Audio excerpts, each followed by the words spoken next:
Hi! In front of me is Samsung Galaxy M04 and today I would like to show you how you can switch on or off app notifications on this Samsung.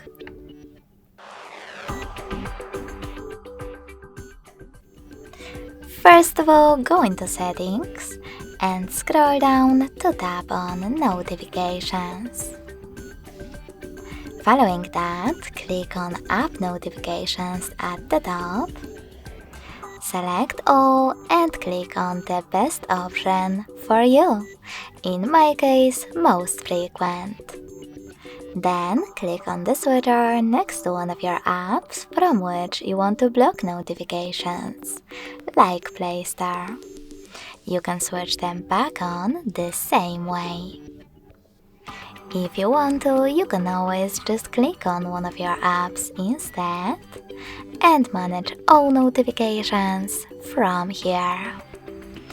Thanks so much for watching. If you enjoyed this video, smash that like button, comment and subscribe. Bye!